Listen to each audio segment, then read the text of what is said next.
Right, joining us today on Devon Live Chat, we got Paul Andrews, otherwise known as Paul Crockett. Actually, it's a person with two names, but most people who listen to The Voice, which is local radio for North Devon, would know him as Paul Andrews.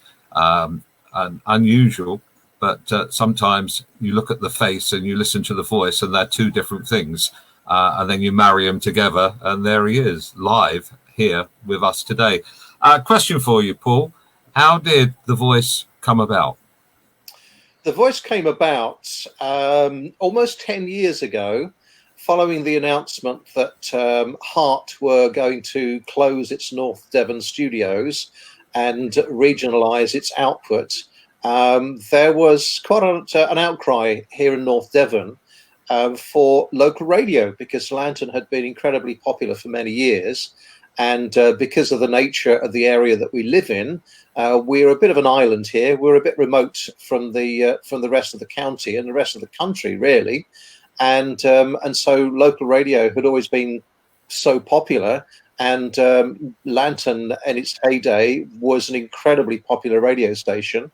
And in terms of its audience reach as a percentage of population in the area, was achieving some of the highest reach in the country. So there was a huge outcry when suddenly it was announced that North Devon would lose its local radio station, with some programming coming through the day from the region, so Exeter, but for the majority of the day coming from London. And that's really where The Voice came from. It came out of the embers of what we had previously in terms of local radio. And straight away, a campaign and a group of people got together to try and reintroduce local radio back into North Devon, a path which was far from easy and very challenging for many years. But that's basically what spurred on the development of The Voice. And our name itself came from a member of the public on a social media campaign that said North Devon has lost its voice. And one of the team said, "Oh, that's a nice idea. How about calling ourselves The Voice?" And that really, in a nutshell, is the history of where we came from and what we are today. There's a lot of barriers to jump over, hoops to jump through as well. You can't just press a button and say, we're going to start a radio station. What sort of things were happening in the background? Well, the biggest issues when it comes to starting a radio station is a licensing issue. You can't just set up a radio station in your bedroom, put an aerial on your roof and attach it to a transmitter and start broadcasting. You have to have licenses in order to do this. And that was the biggest challenge, because those aren't something that are just handed out willy-nilly, and there's only a certain number of licenses.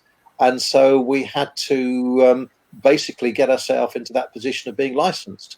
In the very early days, we applied for short-term licenses. You could apply for 28-day licenses, which were often issued for special events. So if a town or a community were having their fair month, for example, or there's a big event in that area, you could have a special license to broadcast for that specific event. So over a period of 2 years, we probably held about half a dozen of these 28-day licenses, just to dip our toe in the water, to get a feel and get a taster of effectively the demand that we thought and trusted and believed that was there for local radio, but we were just testing the waters for it. Those proved popular, and during that period of time, we were also looking at other full-time license opportunities. The only opportunity that was available to us was what's called a community radio license, which means that we operate as a not-for-profit organisation. And there are other restrictions in terms of what we can and can't do as well. But it made the whole path more challenging in terms of obviously getting money to invest in it, in terms of developing the organisation. It was a much tougher call and a far more challenging call, but we eventually got there. Also, in the meantime, DAB, local DAB or regional DAB was introduced into Devon and North Devon.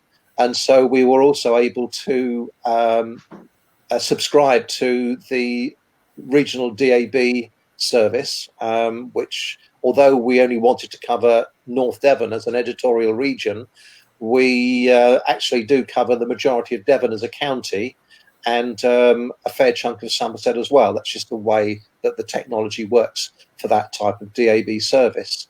And of course, it was a huge risk at the time because it's an expensive platform to be on and one that we don't have any control really over the cost to be on it, but it does cost a lot of money to be on that. But we felt that it was the way forward.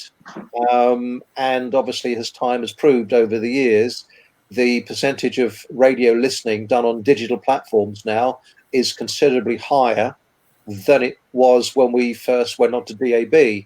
So it was a gamble and it was a big risk, but it was a gamble and a risk which we felt at the time was right. And as the digital listening has increased over the years, that faith in that risk that we took has been proven. And as I say, digital listening now accounts for a higher percentage of radio listening than analog. So more people listen on digital platforms, which includes online.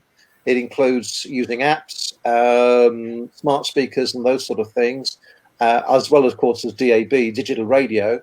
More people now listen on that platform than listen on FM. Just to clear up what one thing, which some people might not understand. What's the difference between community radio and commercial radio? Community radio is, firstly and foremost, it has to be a not-for-profit organisation. And so it's effectively, I mean, some community stations operate as charities. We are not a registered charity, but we are a registered not-for-profit community interest company, so a CIC. So fundamentally, that is the difference in terms of the company structure, is that we are not for profit. We are also restricted or limited in where our revenue can be earned. We can't just go out and sell commercials and that's it.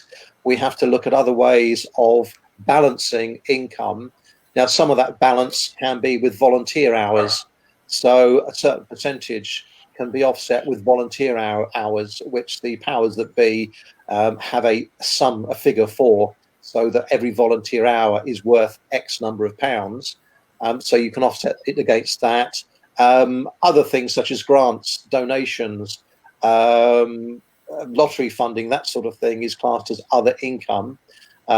Clearly, as we've seen over the last goodness knows how many years, grant funding is not what it used to be. And so trying to fundraise in the conventional way, it's a different place altogether now. So that has been a bigger challenge. But that really is the main differences. And also we have to commit to a certain number of hours broadcast locally, rather than having all syndicated programs, or as the commercial networks are doing now. Yes, you are broadcasting to an area, but your programming can come from hundreds of miles away. And that is how the commercial network has been deregulated. But community radio, you have to, when you apply for your license, commit to provide so many hours a day of local broadcasting and give an overview as to what your program output is going to be. What's the percentage then of what you can take for revenue from advertising to the cost of running the station? We, in theory, 50% of our income can be to commercial revenue. So advertising on the radio, sponsorship on the radio, it is 50%. The other 50% has to be made up of different streams of revenue. 25% of that can be in volunteer hours.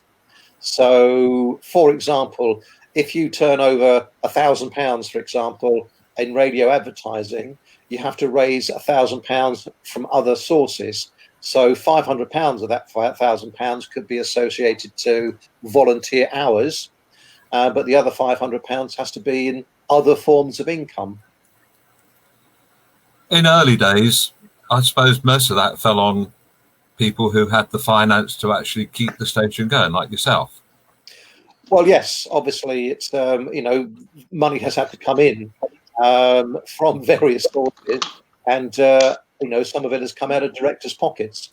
But I'm a great believer, and if you believe in something passionately enough and you believe it's the right thing to do, then sometimes you have to do those things. You might see as a question which has just come in actually says, what is the cost of DAB? The cost of DAB is approximately £1,700 a month. Plus a month or a year? That's a month. So that's the cost of being on the DAB platform. And obviously another cost of any radio station or broadcaster is copyright fees. We have to pay for the two main copyright fees are Performing Rights Society, PRS, and Public Performance Limited. So we have to pay fees to them in order to broadcast copyrighted material. Nothing new in that. But because we're on DAB as well, we have to pay a slightly higher figure because obviously we're on different platforms.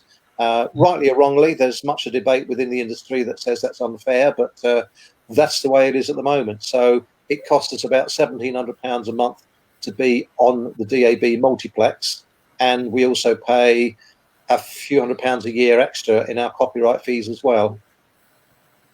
Somebody saying ouch to that cost. I can understand that. That must be a complete headache for I pay every month and I have to pay the bill. How has the station changed then over the years? Because something which starts as an acorn and then starts growing into an oak tree, and on the way it changes quite radically. How have you seen the station change? I mean, in many ways, really. Both technically, we've obviously changed. We've improved the facilities that we've had, bearing in mind and going back to what you said a moment ago, going back to those early days, it was all using stuff. It was all secondhand equipment that we had. It was all held together with bits of string and blue tack on many occasions.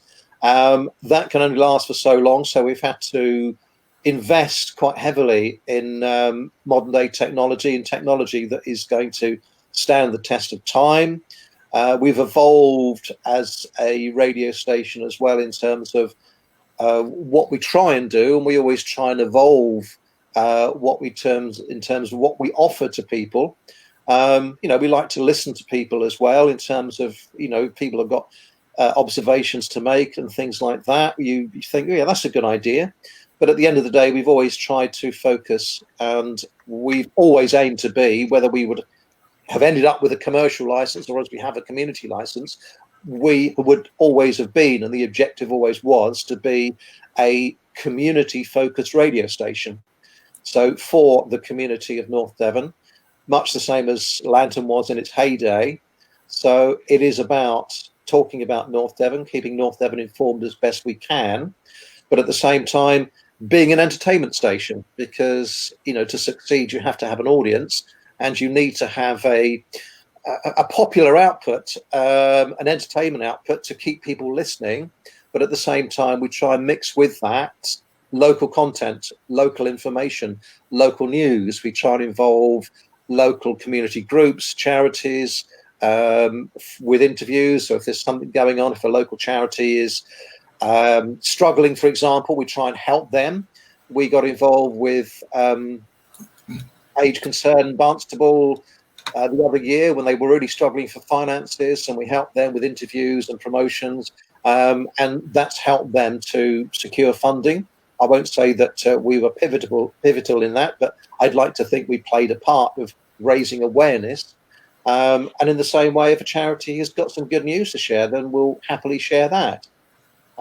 So that's what we'd like to try and do. Difficult in the current days because obviously with social distancing, interviews are something that have reduced considerably, but we do continue those on the telephone. With what's going on with coronavirus, we'll touch on that in a moment. There's 200 roughly about 200 community stations around the country at the moment. Probably Ofcom is going to Closer expand to on 300, that. actually. Sorry? Closer to 300, actually. Is it 300? I think last I saw there were 296 on air. And that is growing. Now, the difference with The Voice is the actual area that it covers, because there's more than one transmission site. Most community radio stations are concentrated into a very small area. How did that happen? How did it manage to be so large? Well, right from the outset, we wanted to continue a service for the area of North Devon. As I said a few moments ago, the outcry that was forthcoming when Hart announced that it was closing its North Devon studios, which meant that there'll be no local programming for North Devon, was quite significant. And I'm sure many people will remember that. And of course, as we know, North Devon is geographically a large area. In fact, a solicitor once said that North Devon as a region is the same sort of size as Derbyshire is as a county. So in terms of square miles, square hectares, square acres, whatever you want to measure it in, it's a large area to cover, and a challenging area with obviously the hills and the valleys.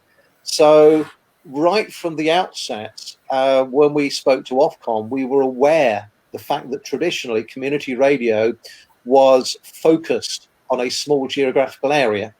So traditionally, we would have been given the facilities to broadcast to Barnstable or Bideford, but not necessarily both of them at the same time with the same service. So we had some meetings with the regulator Ofcom, who are the ones that at the end of the day say, yes, you can have a license, or no, you can't. And at the end of the day, they will also come to you one day maybe and say, we're taking your license away if you've not adhered to the license agreement. And we said, look, this is the area. It is one large community. It's got three main population centres within that community, being Ilfracombe, Barnstable, Bideford. There are also many surrounding villages. That is the one community. The regulator basically came back and said, okay, sell it to us. You tell us why, in your application for your community licence, you tell us why you wish to cover that area. Now, clearly, we said something right, because they basically came back and gave us the wherewithal to be able to broadcast to that area. We could have done with more power. We would like a little bit more power. Maybe one day we'll get a little bit more power, because there are the odd pockets, because of the terrain, the topography of North Devon, as we all know. It does make trying to put a transmitter in one place to cover the large area very difficult, which is why they did allow us to have 3 separate transmitter sites, because they accepted the challenging topography of the area. So, for example, a transmitter in Barnstable, there's no way that you'd get into Ilfracombe, because Ilfracombe drops over the other side of the hill. So we have got a separate transmitter in Ilfracombe for that area. Let alone having to keep moving the transmitter around because of redevelopments. Yes, we've got to do that again as well, because where it is at the moment is due to be redeveloped. So that's another ongoing challenge. There's another question for you. It's just coming up right now. I heard a rumour that you don't need an Ofcom licence for a DAB. Is that true? That's not true. No, you still have to have a licence for Ofcom to be on DAB. It's a DSP licence, a digital service provider licence. So you do still have to have a licence for Ofcom to broadcast on DAB. And of course, you will also have to have agreements with the copyright people as well. So no, that is untrue, I'm afraid. Okay, thank you very much indeed for that question. It's one of those things, isn't it? How many people can actually get a DAB licence? Is there a limitation, a little bit like the commercial license, that there's only a certain amount of licenses that are going to be granted to an area, or is it the fact that you can get that, and it depends on if the transmitter says I have a position on the mast where you can go? It's with DAB, it's very much governed by the capacity of your service provider that provides you with that DAB coverage. Now, the difference between FM and DAB, with FM, we own our transmitters. We've made our own agreements with the transmitter sites. So all the kits and all the equipment we have we own ourselves. So we can set that up. Obviously, it's tightly governed and controlled by the regulator Ofcom. So we can't just go up there one day and turn the power up and put out double the power that we're allowed, because we are allocated certain frequencies. We are allocated the power that we can put out on those frequencies. So it's not a case of saying, oh, we like the sound of that frequency. Ofcom, the regulator, will allocate the frequencies to you, and they will tell you that is the power you can have on that on those transmitters or on that frequency. Now, with DAB, at the moment, DAB has to go through a provider.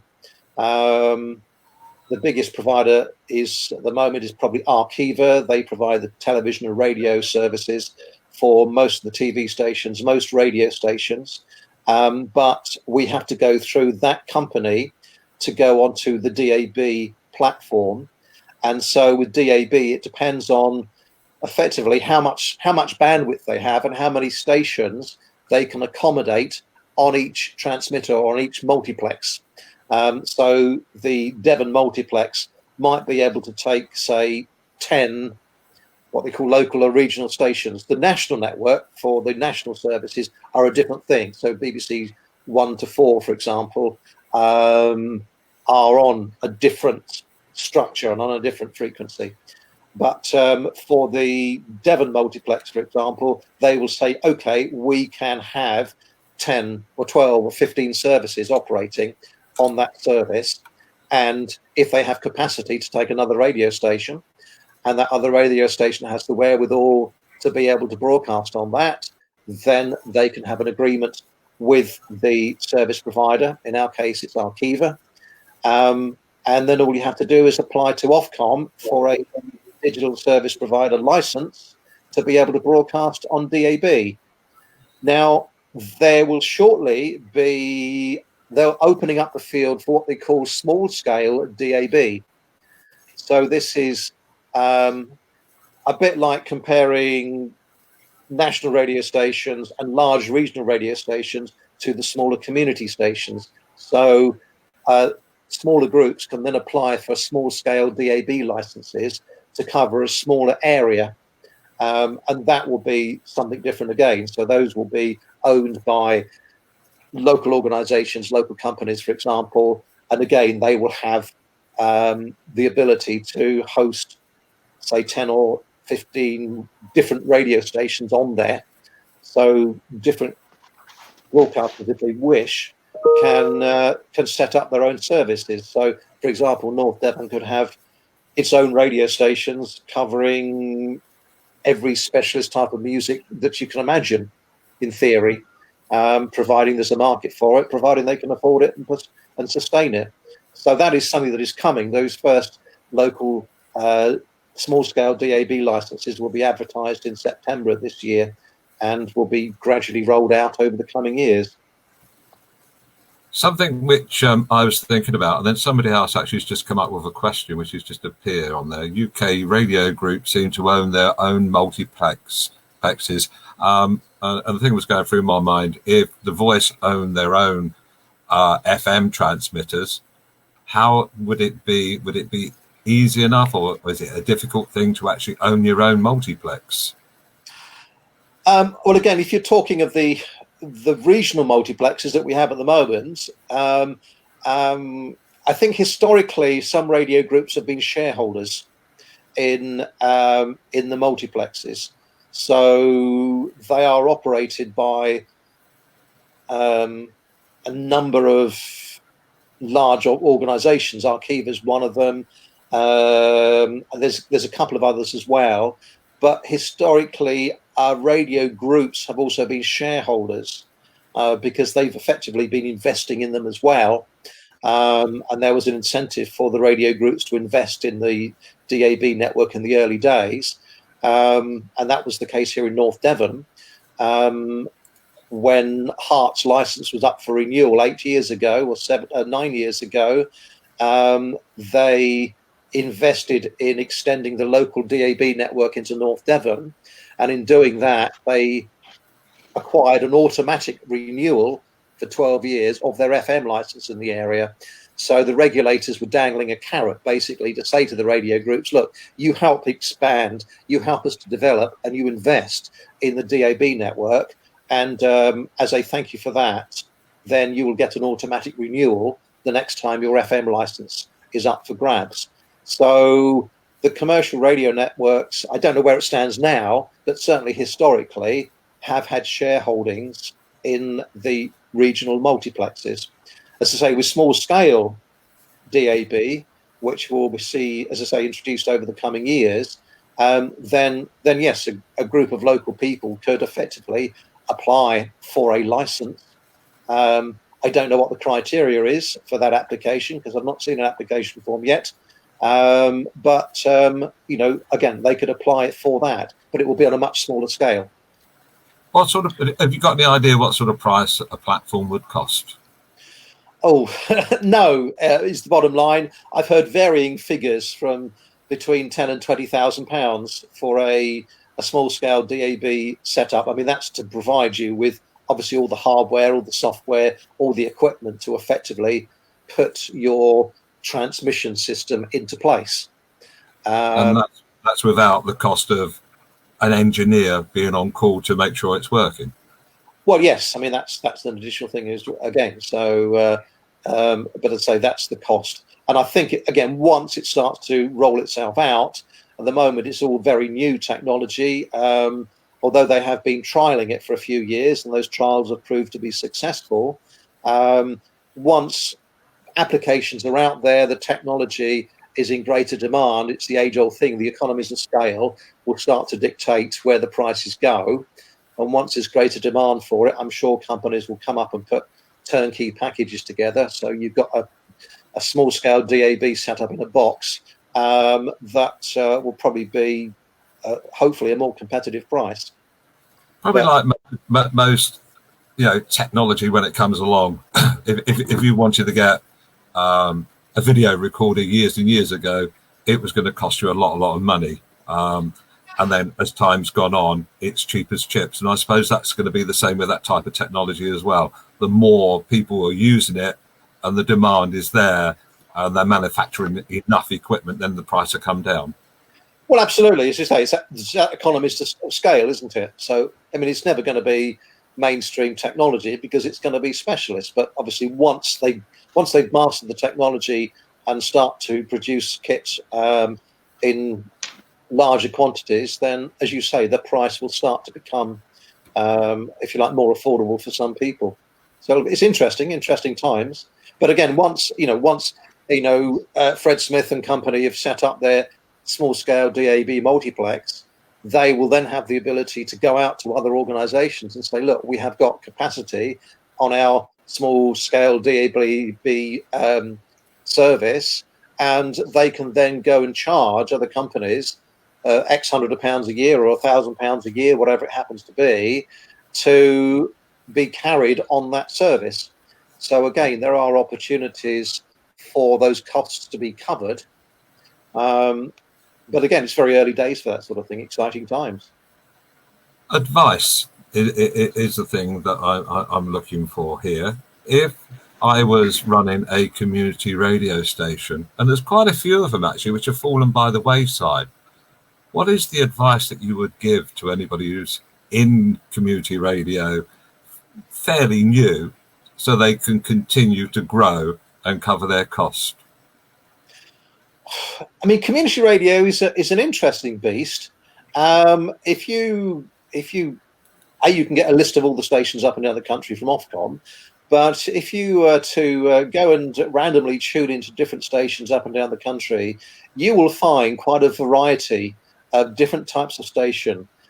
Some of them are more mainstream, trying to appeal to the community as a whole, which is how I probably describe as where the voice is at the moment. That's where we try to place ourselves. Some of them are more specific and more special. So you'll get some niche market radio stations. You will get some stations serving certain communities. So the Asian communities in the big cities, for example, there are Asian stations. There are some stations that are targeting specifically young people. They might be dance stations. some of them more speech orientated. So there's quite a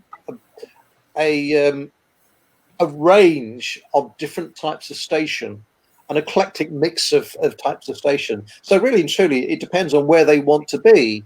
I mean, at the end of the day, no matter whether you're a not-for-profit organisation or not, a charity, or how large or small you are, we all have overheads.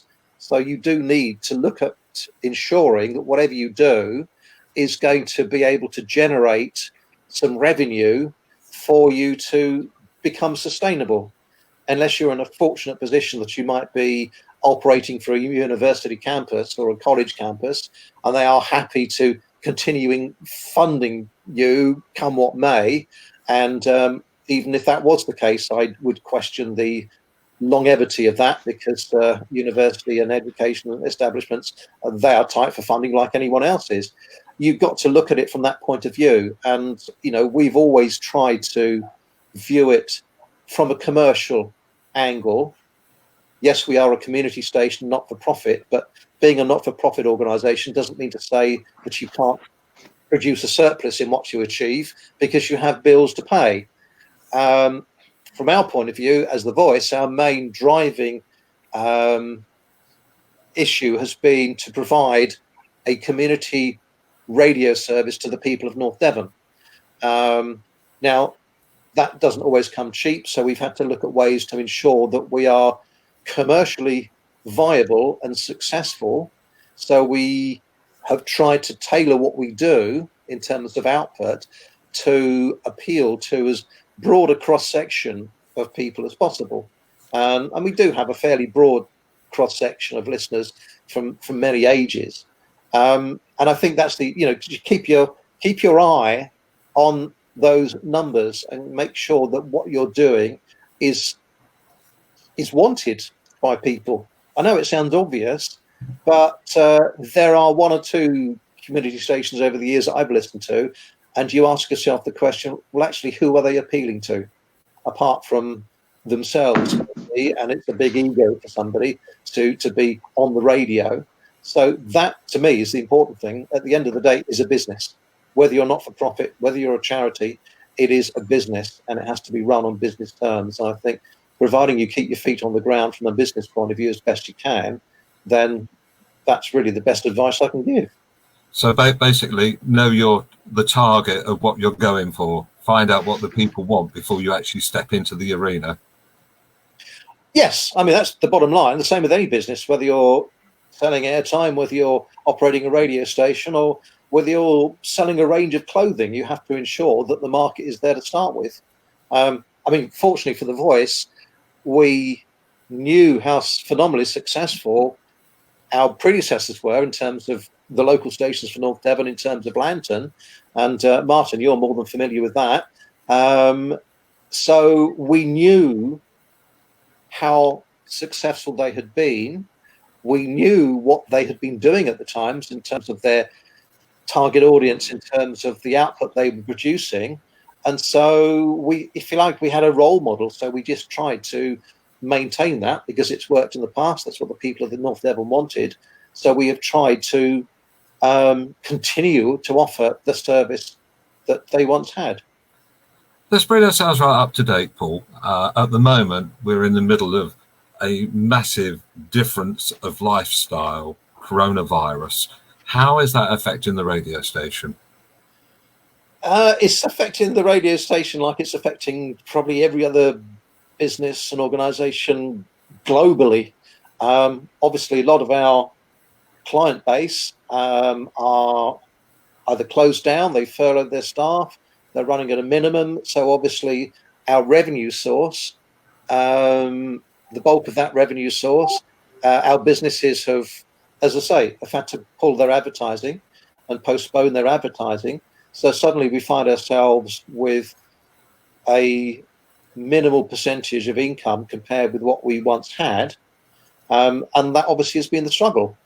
I mean, there are a few green shoots now. We're having some people starting to plan to come back together and reopen businesses, maybe in a limited form. But it's, I mean, I think that's the challenge, and that's the uncertainty, is that although certain businesses are allowed to reopen now, but they have to reopen, as we all are fully aware, under the guidance of the government protocols. So we have to still be social distancing. So shops that are opening in hopefully a couple of weeks' time have to ensure that they still adhere to government guidance with social distancing. The big challenge is going to be obviously for pubs and clubs and restaurants, which are traditionally confined areas with lots of people in. So there's been much talk about restaurants having to or being able to open, but maybe only with 40% of the covers that they might have ordinarily had. And so the big question for them is going to be, well, is that going to be viable for us? Can we survive on a 40% capacity? That's the challenge. And so although businesses will start to open, it's at what level they will have to open. And so for what their income is going to be, and will they have any marketing budget? So that's going to be the interesting times over the next couple of months. But I mean, many businesses are keen to get back together, and we've, had conversations with those. So we're hoping we can slowly build that up again to get back to where we need to be. Talking about budgets, have you actually put into place any special deals for would-be advertisers or advertisers who are actually with you at the moment? We are offering a business support package, which is something we've put together totally, obviously, following on from the crisis that we're in, the coronavirus crisis. So we are fully aware of the fact that businesses may be starting to be reopening, starting to plan to reopen. But of course, they've had a lean few months, and some businesses are going to be really struggling. But many businesses also accept, well, if I'm going to be reopening, I have to tell people that I'm going to be reopening. So we have put together a package, basically a business support package, which is effectively offering businesses the opportunity to promote their businesses, to get heard on the radio at very favourable prices. Let's put it that way. The beauty of radio advertising is it can be tailored, so every organisation can have something tailored to them. But we have put together a basic package to hopefully allow organisations to get back onto the radio, come onto the radio for the first time, to promote the fact that they are open for business again, but at an affordable rate. So yes, we do have some packages that are available to people. Information is available on the website. Just go to thevoicefm.co.uk. It's a question. It's like how long's a piece of string? But you have quite a few of the presenters have been furlonged at the moment, and the evening programs are basically pre-recorded and everything else. When do you think that most of the staff would be back in the studio? In terms of the evening presenters, we are starting to bring those back now, but it is a gradual process. Obviously the whole purpose of the exercise in the early days, as everyone I'm sure can appreciate, was to minimize the number of people coming into the building. So social distancing, minimize the risk of transmission of any disease that anyone might have. But we are now looking at some of those evening presenters to start to come back in. The Friday Evening Soul and Northern Soul show now, for last week, the presenters were live back in the studio again, but they've been asked to, rather than come in and out a few times through the week to load programs, they just do it all in one go. So it does, again, keep at a low level the number of people coming in and out of the front door.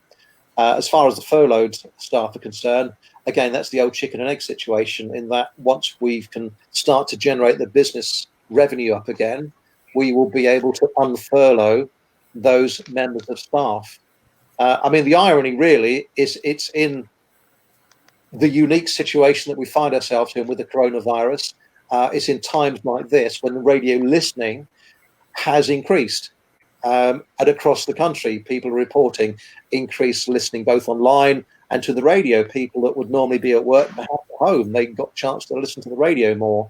So it's never been a better time in terms of a radio audience. But of course, that's the the irony that we find ourselves in, and that is that obviously we've had to restrict some of the programme that we've had. So, as I say, it's an interesting time, but hopefully sooner rather than later. Yeah, if anybody wants to find out more about what's going on, program schedules and everything else, that's the website to go to. Okay, www.thevoicefm.co.uk. Okay, so just log on to that, and you can find out lots more information about the station. What about we're talking about volunteers and everything else, and no doubt an organisation always needs volunteers. Somebody's watching, they're listening to what we're talking about here. How could they become a volunteer? And what sort of things are on offer? Go to our website. There is a section, I think it's called Get Involved, where you can fill out an application form to come and find out a little bit more about us, basically. So that's the first process. Once somebody's completed an application form, we will then, I'm talking normal times here, obviously where we are at the moment, different times again, but we would normally have meet and greets several times a year where we get people together, have a chat, introduce each other to everybody, to have a tour around, to have a look around the station, and just a fact-finding mission for both sides, for us to find out more about those individuals, and also for the individuals to find out more about us, and to ask questions. In terms of what people can do, I mean, the obvious one is become a radio presenter. So if somebody has an inkling to do that, somebody maybe that has experience in the past, that is something we can talk to people about. But there are other activities. People might want to be involved with community aspects, for example, promotional aspects. Before we went into lockdown, we were building promotional activities with our promotional vehicle, the Voice Thunder. So we were having events 2 or 3 times a day, such as the Call Ride from School, where we would people could nominate somebody for the Call Ride from School. So we would collect those people from the school, the youngsters from the school, with their parents. They would then go to Jungle in Barnstable, have a couple of hours in the play area there, have their tea, and then head off home. We had the lunch run where people would nominate businesses to receive a nice lunch, or the patisserie run, things like that. Now, a lot of that is operated by volunteers, and we were looking also to develop other promotional activities, getting out into the community. And so those are things that volunteers can get involved with. Somebody might want to volunteer with an expertise in, I don't know, marketing or social media or anything. Sometimes you'll see somebody with a skill set that you might think, oh, that would be very useful. Or somebody listening or watching to this might say, I'd love to get involved, but I can do this for you. Would this be of interest? At the end of the day, I mean, everyone's up for ideas and suggestions. So, if anybody would like to find out more, then go to the website, just fill out the form, and we can chat further. I was going to press that and put up your website, and I pressed the wrong button. Yeah, but it's a bit like this time last year. It was the ice cream run, wasn't it? So, and that was pretty successful. Oh yes, the summer holiday last year we had the ice cream for ice cream, and every day we would go to a location somewhere in North Devon with 100 tubs of ice cream, which we'll be giving away. And the whole idea is, right, so and so is at whatever car park. It might be, I don't know, Victoria Park car park in Bideford. They're there now. If you go along and scream for ice cream, then you'll get a free tub of ice cream. So that was quite popular. So yes, it's little things like that. We want to develop more ideas like that because they're fun. People like them, people engage with them, and it just grabs people's attention. And it gets us as an organisation out into the community, which is what we want to do more and more. Well, we've got Loki here with us, and he's like there as a person who would ask a question from listening to the conversation. Have you got any questions? I have got a couple. You were mentioning about the listeners that you have across Devon and parts of Somerset. Do you have any rough idea of what kind of figures you're looking at there? What kind of reach you actually have? Well, in terms of, as I say, our DAB service covers most of the county of Devon and Somerset. That is something that we editorially, our focus is North Devon, and the area that we have audience figures for are North Devon. We know we get listeners from South Devon because we do sometimes get messages on Facebook or wherever from them, but our main focus is North Devon. Audience research is something that is it's a strange science, and it's not particularly accurate, but it is accepted as the industry standard. At the moment, in terms of our audience reach, which is effectively the number of people that listen to us weekly, we have at the moment between 12 and 13,000 listeners a week tune into The Voice, according to the official audience data. The other measure that they tend to have, and if you're an advertising agency you like to see, is the number of hours listened. I can't remember what hours are at the moment, but our hours are increasing, which is meaning that more people are listening to us for longer periods of time. So it's not just how many listeners you have, because you might have a listener that tunes in. If you've got 100,000 listeners that tune in for 15 minutes a day, would somebody rather than that have 20,000 listeners that tune into you for 2 hours a day? So it's hours as well as the number of people that are important. But the numbers that go up and down, because obviously the surveys are carried out every quarter, so every 3 months, a certain number of the population will have a diary. And the whole idea is that every 15-minute section of the day, they will tick in the diary who they've listened to. So, as I say, those figures will vary from quarter to quarter. So one quarter they might shoot up, the next quarter they might shoot down again, and the following month they might balance out. So, as I say, that's where we're sitting at the moment, between 12 and 13,000 listeners a week. I presume as time goes on that measure might have to change, because you've got to take into account people listening online, which could be anywhere in the world. Well, yeah. DAB tends to cover a larger area. Now, the concentration of The Voice is basically North Devon, but driving around in a vehicle, you can get right the way down to the M5. You can go nearly up to Bristol, South Devon, into Cornwall. So the actual area, even though it's not hardcore, means that you've probably got a lot more listeners. Yeah. Oh, yeah. I had a message on Facebook the other day from somebody in, I think it was Helsted, mid Cornwall, regular listener to us on DAB, which is lovely, which is very nice. Again, the problem with audience research is the age-old thing: it costs money, and so you pay for the area that you cover. So at the moment, we pay to have our main target editorial area surveyed, which we don't have a great deal of control over that area. It's predominantly North Devon, but there are a few postcodes within that, such as Linton or Lynmouth. Well, probably the only local radio stations you pick up in Linton or Lynmouth are Welsh ones, because of the nature of the topography. And so, although we are in that survey, unless people are listening to us online, which I think one or two people do, then so it's a little bit unfair. It's a bit unbalanced. We would like to take that postcode out of our survey area, because it is unfair. Because, as I say, apart from online, nobody will pick us up on DAB or FM. But that's the nature of the beast, unfortunately.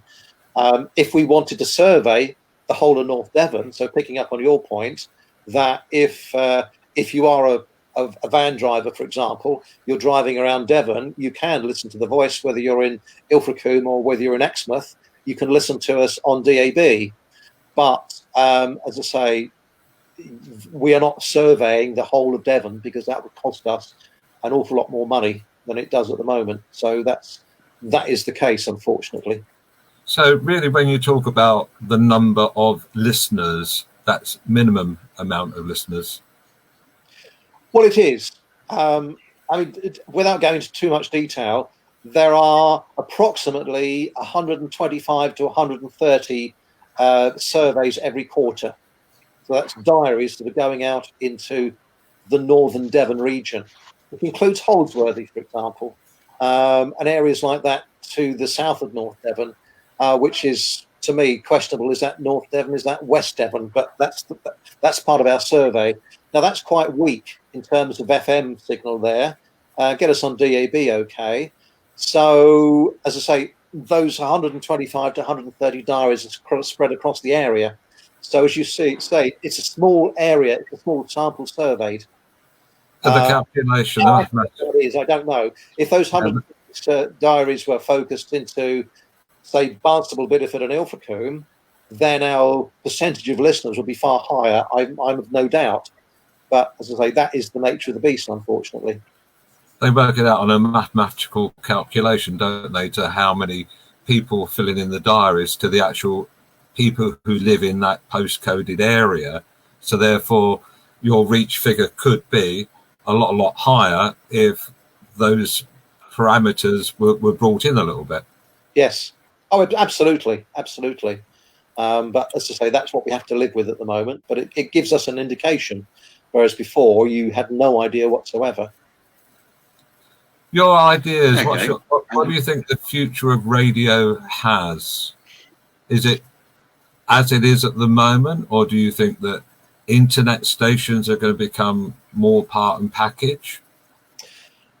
I mean, internet stations are, I mean, there's hundreds and hundreds of internet stations, without any doubt, that are out there. Some of them are probably just broadcasting to themselves. Others, I'm sure, are far more successful. But again, it's the age-old thing of you don't know they're there half the time. But again, with social media, if somebody was to set up an internet radio station and push it on social media, that would gain an audience. I don't interest radio. I don't think radio is past its heyday. Radio, I think, is as popular now as it ever has been. The platforms to which we listen to radio on will vary because, I mean, for me, example, if I'm sitting in my office at home, I will listen to the radio via my computer because I don't happen to have a radio in this particular room. Other rooms, we've got FM radios, we've got DAB radios. So it does give people the flexibility there, and it obviously gives them the choice. Now, going back to that whole market share and market audience, going back to Lantern FM, going back 15 years ago, and looking at the audience figures they had, I think those days are gone. Radio stations with huge audiences are a thing of the past to the same degree that they were, because there's such a wide choice now on DAB. How many radio stations can you tune your radio into now than you could do, say, 15, 20 years ago? There are hundreds of them available on DAB, on FM, and before you go on to internet radio. So that waters it down. You know, look at television, for example. If they get a show, a Saturday night show with 10 million audience, they're cock a hoop about it now. They're really happy. Whereas you go back to the 70s and some of those big shows, they were getting 20 plus million people watching. But, you know, then there were 3 or 4 channels. And so I think radio, I think the market for local radio is something that's growing because everything's become so centralized and nationalized now with all the commercial stations. There is this huge void now, and people still certainly in areas like North Devon, there's still a big call for localized radio, for community-focused radio stations that are talking about people, they're talking about streets that people know and people can relate to. So I think there's a strong market for that. License at the moment, how many years are left on the license for The Voice? Community station licenses are renewed on a 5-year basis. So our last renewal was last year, so we've got about 4 years left on our community license before we will have to reapply again. And the DAB? That is a rolling license. We just pay our license fee annually. But there's no time limit on a DAB license at the moment. That is just a rolling license. So providing you pay license fees, providing you don't break any of the codes of contact that will give Ofcom a reason to withdraw your license, then it's just a rolling license. And the relationship between radio stations and Ofcom, is that fairly good at the moment, or are they sometimes hard to deal with? It depends on who you speak to in the industry. Speakers, you find from our experience, certainly in our earlier days of trying to reintroduce local radio back into North Devon, we felt that Ofcom were very fair to us. They did listen to what we had to say, and they basically offered us pretty well the area that we wanted to cover. So we can't complain at Ofcom from that point of view. But I mean, yes, the relationship, I think, with any organisation and any regulator can be fluid sometimes. And so there are times when everyone thinks that they are doing a brilliant job, and there are times that many in the industry would have many a crossword to say against them. But I mean, as far as I'm aware, it's a fairly steady relationship, I think probably is the best way to put it. Sometimes when you're working with an organisation and somebody at the top or somebody you deal with changes, they move on to another job, then another person comes in. Have you had that with Ofcom, where you had a fairly good relationship with one person, they've moved into a different department, somebody else comes in, and it could either be a lot better or a little bit more difficult? Have you had that experience? Well, I've not had first-hand experience of having issues with change of personnel, but it's interesting that the community radio manager at Ofcom, who had been there for years, a lady, she has just, I'm not sure whether she's retired or she's moved roles within the organisation, I'm not too sure, but so she has now gone, and the other lady in the department who had been there for many years, who we had communication with, she has now moved on as well. So the points of contact that we've had over the years have now changed, but obviously it's not. We don't have a need to contact them that often. So, you know, come the time we do need to have a conversation with them, it'll be interesting to see, you know, how that relationship is. Okay, final word. I always like to have a final word somewhere along the way. A lot of people think that radio stations is what you listen to is the person on the microphone, the person or the people. Can you just explain how many people are involved in the back of this, you know, of different departments? The voice, we have, over the years, we've averaged between 35 and 40 team members. So those cover all areas. Obviously, the biggest number of those are presenters, so people behind the microphones, because obviously, certainly evenings and weekends, we've got different people on most days. But there are also people obviously doing stuff behind the scenes. So we've had fundraisers in the past. We've had people that have helped with events. We've got, at the moment, obviously, we've got salespeople that obviously whose job is to bring in the revenue to make sure that we're still here next week. And we've also got some techie people. I mean, they're all volunteers. The majority of them are volunteers. So we've got techie people behind the scenes that on a voluntary basis, if something goes wrong, they are quick to jump on and try and get it sorted out. So, as I say, there's been on average over the last 8-9 years, probably 35 to 40 people somewhere along the line. Multitasking, though, isn't there? There's a lot of multitasking. And I draw your attention to one particular person, Paul Hopper. He's not only a presenter, he's the guy who has to sort out the music content. Yeah, he obviously is the program director. He obviously is the one that makes sure that there's programs going out 24/7. And as you say, he's the one that programs the music and tries to achieve a station sound that we are aiming for, which is obviously there to attract, hopefully, as a certain audience and a cross section of audience. So yes, there are people that are multitasking, which is not unusual, I suppose, in a small organisation. So yes, there are people that perform many a role, some effectively behind the microphone, and other roles that are, as you say, behind the scenes. And other people who we never see or hear, and they're just working away with the public on the phone, out on the roads. I'm thinking like the sales team, for example. Nobody really gets to know them unless you're going to a meeting and things like that. Absolutely, yeah.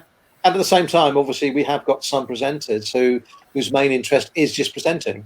So they will do their shows, they will come and present their programs, and that's the extent of their involvement with the organisation. So each person is an individual, and each person does what they're best at. The success of The Voice hopefully will continue for many, many years to come. Hopefully. Paul, thank you for joining us today. It's been a pleasure. It's been lovely to be part of the operation. Thank you so much. What's up, Loki?